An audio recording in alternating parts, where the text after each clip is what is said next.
warahmatullahi wabarakatuh. Saya Fitria Rahmawati dengan NIM 203190008 dari Program Studi Bahasa Sastra Indonesia dan Daerah dari Universitas Bale Bandung, ingin atau akan membahas tentang semantik, salah satunya yang berjudul perubahan makna kata. Di sini saya akan menjelaskan terlebih dahulu apa itu semantik. Pengertian semantik. Semantik merupakan cabang linguistik yang meneliti arti atau makna. Menurut Cair, semantik adalah ilmu yang mempelajari hubungan antara kata dengan konsep atau makna dari kata tersebut, serta benda atau hal-hal yang dirujuk oleh makna itu yang berada di luar bahasa. Makna dari sebuah kata, ungkapan, atau wacana ditentukan oleh konteks yang ada. Nah, adapun menurut Tarigan, semantik menelaah lambang-lambang atau tanda-tanda yang menyatakan makna, hubungan makna yang satu dengan yang lain, dan pengaruhnya terhadap manusia dan masyarakat.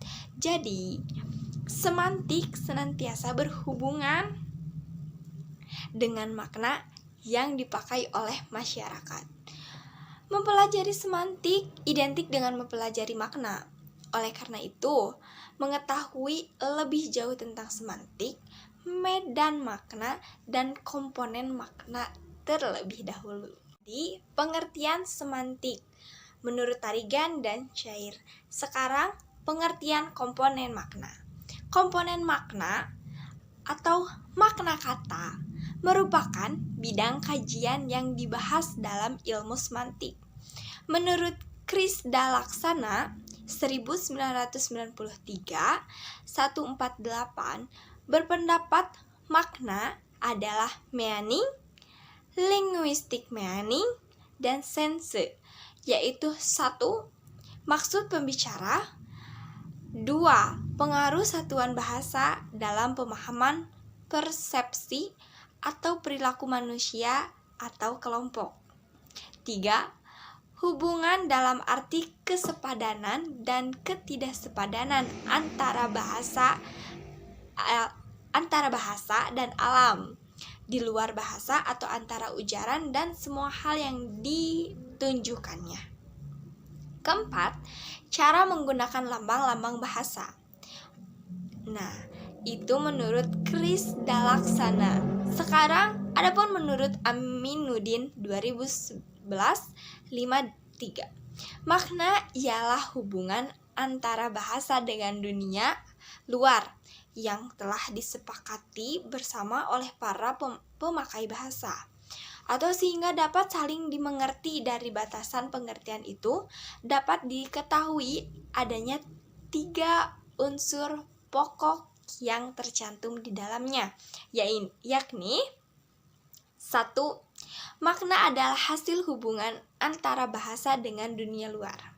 2. Penentuan hubungan terjadi karena kesepakatan para pemakai. Serta yang ketiga, perwujudan makna itu terjadi atau dapat digunakan untuk menyampaikan informasi sehingga dapat dimengerti atau digunakan untuk menyampaikan informasi dengan dapat saling dimengerti oleh pembicara maupun oleh penerima, penulis ataupun pembaca. Nah, dari beberapa pendapat di atas dapat disimpulkan bahwa makna merupakan arti dari suatu kata tersebut berbeda dengan kata-kata lain. Seperti itu. Jadi, dari pengertian semantik adalah cabang linguistik yang mempelajari arti atau makna. Tadi komponen makna ada dari Chris Dalaksana dan adapun menurut Aminuddin. Chris Dalaksana dan Aminuddin itu 2 pendapat. Masih banyak pendapat para ahli lain tentang komponen makna, tapi saya mengambil 2 ini karena menurut saya banyak digunakan oleh para pemakai dan para ahli linguistik. Sekarang saya akan menjelaskan tentang jenis-jenis makna. Makna suatu kata merupakan bahan yang dikaji dalam ilmu semantik. Jadi jenis-jenis makna. Makna suatu kata merupakan bahan yang dikaji dalam ilmu semantik. Makna kata terbagi menjadi beberapa jenis, seperti yang dikemukakan oleh para Falmer. Jenis makna terdiri dari 1. Makna kognitif, 2. Makna ideasional, 3. Makna denotasi, 4. Makna proposi. Nah, dari keempat itu banyak digunakan oleh para pemakai atau dipelajari lebih dalam di dalam ilmu linguistik atau semantik. Jadi, semantik adalah cabang linguistik. Kalau kita mempelajari linguistik, pasti ada semantik. Seperti itu, karena semantik adalah ilmu yang mempelajari arti kata atau makna. Berikut akan dijelaskan atau akan dibahas mengenai macam-macam makna kata dan perubahan makna kata. Perubahan makna kata tersebut berdasarkan berbagai sumber yang telah dikemukakan oleh para ahli. Yang ke-1, makna sempit. Makna sempit adalah makna yang lebih sempit dari keseluruhan. Jadi makna sempit ini makna yang sempit dari keseluruhan. Adapun menurut Zaja Sudarman 1993, makna yang asalnya luas dapat menyempit karena dibatasi. Makna luas dapat menyempit atau suatu kata yang asalnya memiliki makna luas generik. Jadi suatu kata yang asal memiliki makna luas atau generik dapat menjadi sempit makna menjadi spesifik, dapat menjadi atau memiliki makna yang sempit jadi lebih spesifik. Nah, karena dibatasi, jadi suatu kata asalnya memiliki makna yang luas atau generik ini dapat menjadi atau memiliki makna yang sempit menjadi spesifik. Nah, karena dibatasi. Seperti contoh yang akan saya tampilkan ini.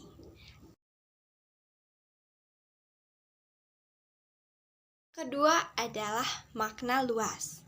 Menurut Jaja Sudarman 1993, makna luas adalah makna yang terkandung pada sebuah kata lebih luas dari yang diperkirakan.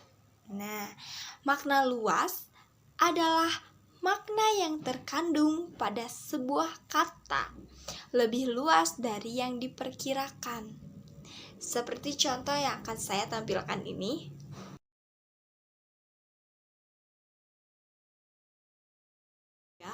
Makna membaik atau amelioratif adalah suatu proses perubahan makna yang membuat makna kata baru didasarkan lebih tinggi atau lebih baik nilai rasa bahasanya daripada makna kata lama. Jadi makna membaik ini menjadi makna yang lebih baik daripada yang lamanya. Seperti contoh yang akan saya tampilkan ini.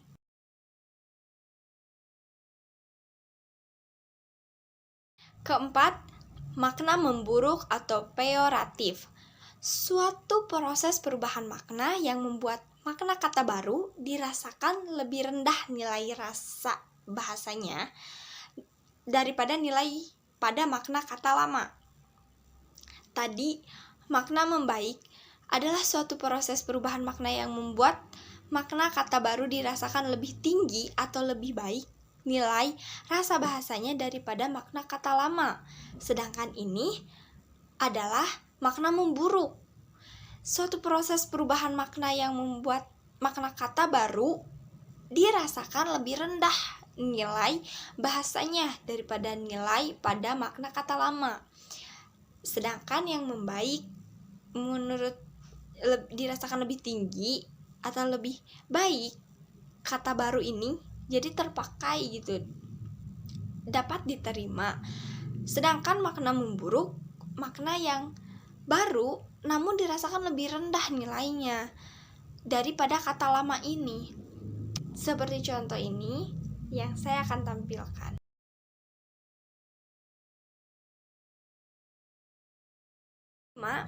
Makna sinestesia atau perubahan makna kata akibat pertukaran tanggapan antara dua indera berlainan. Makna sinestesia, perubahan makna kata akibat pertukaran tanggapan antara indera yang berlainan. Contoh makna sinestesia: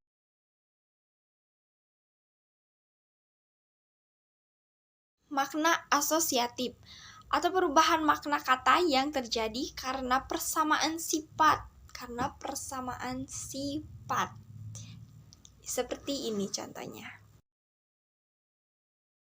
Sinonim. Sinonim sudah tidak asing lagi bagi kita saat belajar kata sinonim, antonim. Nah, sinonim ini adalah kata-kata yang sama atau hampir sama maknanya. Untuk sinonim ini adalah kata-kata atau hampir sama maknanya.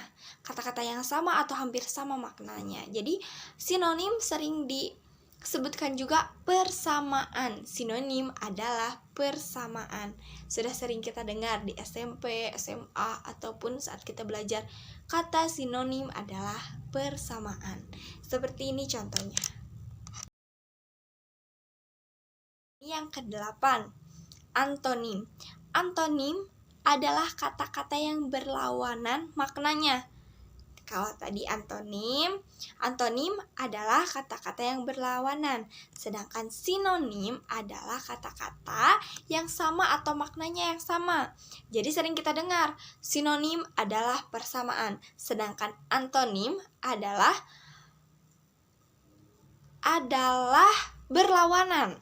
Jadi berlawanan seperti medan magnet berlawanan, sedangkan sinonim persamaan. Antonim adalah kata-kata yang berlawanan maknanya. Seperti yang akan saya tampilkan contohnya. Alhamdulillah semua sudah beres. Mungkin hanya seperti itu yang bisa saya sampaikan. Selebihnya maaf jika banyak kekurangan atau banyak dari kalian yang menonton video ini ada yang salah-salah kata dari saya atau salah-salah menjelaskan tentang perubahan makna kata ini dengan contoh dan sebagainya. Semoga video saya ini bermanfaat bagi semua, terutama untuk saya menjadi lebih termotivasi dan untuk kalian semua. Lagi terima kasih untuk kalian yang sudah menonton video ini, semoga bermanfaat. Wassalamualaikum warahmatullahi wabarakatuh.